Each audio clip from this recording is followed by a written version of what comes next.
holiday in Devon, at Damon's place, with our kids, and we were discussing.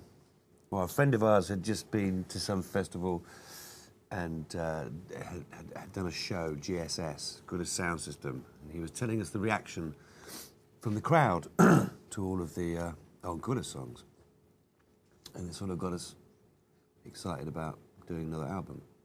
That there was still a lot of people out there who were interested. So that was about 2 years ago. Because we always sort of, when we've made an album, we go, oh, that's it, come with. You know, we pushed it as far as you can take it with this one. And we kind of, you know, mentally say, that's the end, and that's great, you know. You just get on with doing other stuff, but... They just take so long to do as well. It's sort of 4 years of, sometimes a little bit longer, of a lot of fun and exciting work, but it's hard. And then when the time you finish, you're sick to death of it, really. So you have to sort of go off and do something else. But we'd had a long enough break, I think, doing Monkey, that we were ready to come back and do this.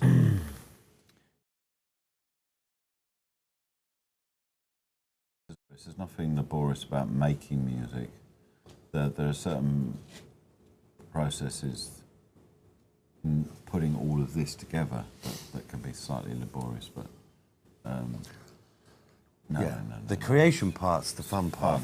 That's just fun. I'd never want to give the impression that that we're doing this for any other reason, and we just love it. For example, with this record,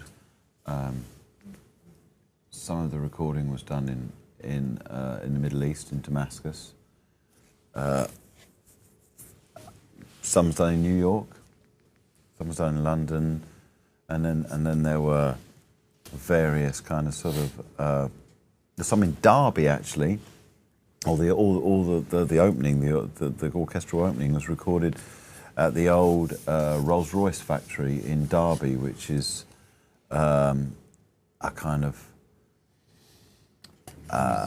It's a music. Well, it's a pretty depressed town now. Actually, it's a kind of. I suppose it's like our equivalent to the Midwest.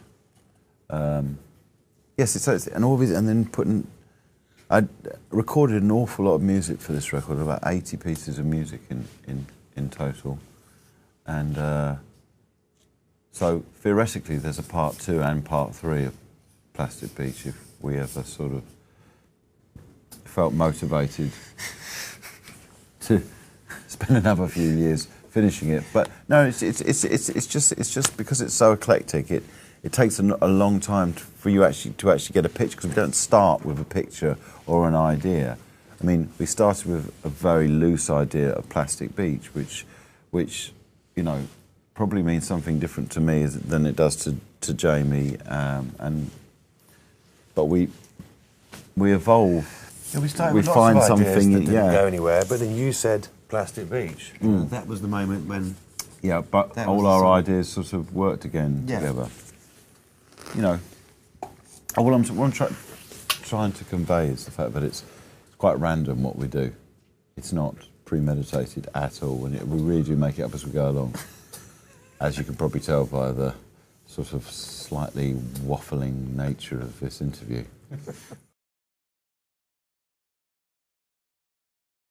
We start exactly the same time. Yeah. And then it just sort of, grows over. Well, we like I say, we started summer 2008, I think. No, 2007. And it's about 2.5 years ago we started doing this. So, but we share a studio in West London. Everybody's in the same building. So I'm on the top floor. He's on the bottom floor. So it's and everybody we work with lives around the corner. So. Well, not everyone. Well, not everyone. Not Bobby Womack. No. But, people like Paul. Or the Syrian National Orchestra. Or the Syrian National Orchestra. Orchestra. Or Lou Reed. Or Lou Reed. Or Snoop Dogg. Mos Def. Or Mos Def. Or De La Soul. Or Bruce Willis. Or Gruff. Or Gruff.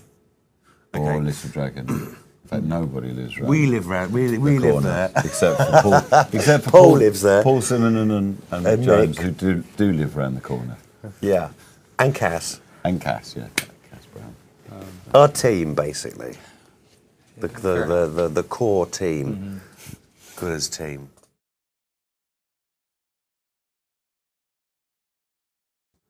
Well, I don't write for the characters. Cass writes all the language for the characters, and Jamie sort of discusses it and has sort of subject points that he wants to sort of develop with Cass. We all stick to our own roles. Yeah, no, but they do come out of the essential idea of the album. So there is a link. It's just not a literal link because that's never what we're really been interested in. You know, it's a sort of, it's quite surreal what we do. I mean, if you've seen any of the footage from Coachella, you see there's a lot of kind of disparate elements somehow sort of glued together that create something that is really, I think, unique in the sense that I've never seen anything else like it, apart from maybe the spirit. I suppose it's kind of in the spirit of Talking Heads Stop Making Sense. There's definitely a sort of that's the kind of performance which we feel we're in the spirit of, and you know the records I suppose are kind of have an element of the spirit of the Clash, in from Sandinista period and stuff like Massive Attack, just the way they construct music and sort of take it out of sort of verse song, verse chorus structure. Yeah. But you know it's very. I think it's sort of not an easy subject to classify. Because it kind of fits into so many categories all at the same time. I mean, it's not just a studio band because it can work in front of 80,000 people at Coachella. But it's not a rock band, which is essentially traditionally how you communicate to those big. But it has elements of rock in it. It's not hip hop, but it's got very strong hip hop roots. I think the reason why it works is because we allow ourselves to believe that it will work, and it's that act of faith which sort of makes it happen. Do you know what I mean? I mean, we like to try out the impossible from time to time, just to see if it's possible. And also, you know, we accept that from time to time we're going to fall miserably on, you know.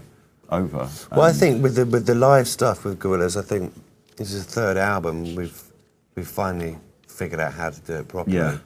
I mean, the second album with Demon Days and those shows at the Apollo were great, but first album we sort of didn't really know what we were doing. Playing Good behind. fun though. They were great fun, but I mean, I think what happened in Coachella, I think that's how we do it now. Definitely. Yeah. I mean, It felt like we'd. Yeah, it was. In our evolution, it was an epiphany. Well, that's great. I mean, it was like 2 days ago, 3 years ago. No, I know, it's fantastic. But that's great. The next thing you do is always sort of a step in that direction to go forward. You never sort of just to sort of kind of do the same old stuff, but always try and push it a bit further. And I think that's what is fun about Gorillaz, because we can do that each time, technology and with ideas, and also with the sort of people that we can work with, because the name is sort of known now, so we can sort of get to those special people that only we want to work with. But you know, the other night I watched the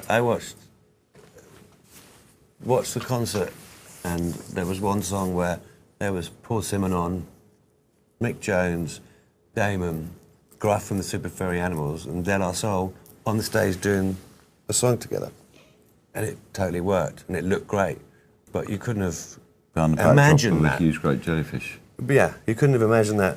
If we'd said 2 years ago, we'll end up like that, we would have gone, that's ridiculous. But it's not ridiculous now. It makes total sense. It's strange. It's strange because I think the people we collaborate with are kindred spirits, you know, and it's surprising how many people sort of there are out there that really, you know, dig the same kind of things as we do. I found them from very, very different places, you know, from Syria, for example. I mean, and in a way, what's on this record is only scratching the surface of the period of work. Well, I mean, he lives around the corner, so it's not quite so sort of, you know, we all know each other and hang out. So, I would say it's, for me, the things, you know, Bobby's first take for Stylo was something I'll never forget, and Mos Def doing a one take for Sweepstakes, and something else that was kind of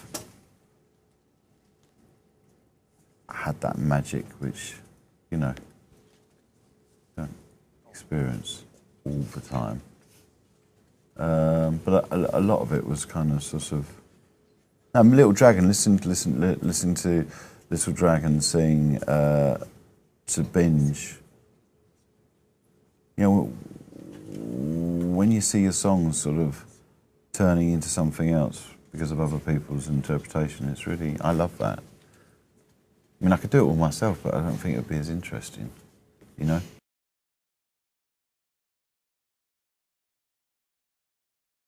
Yeah, we get asked every time we go to California, we get asked to do a film, but by the time we get back to London, We wrote a film after the first album, but it was considered far too dark to be made. And then, you know, you just waste time getting into conversations. Well, that was with about DreamWorks, films. and they kind of sort of, at that point, they were more into sort of fluffy green giants, you know, than what we had in store for them. We could quite easily make a wonderful film, but someone has to give us some money and then leave us alone, not get involved. And that's Which doesn't happen unless you're James Cameron very often these days. But, you know, hey, look what happened there.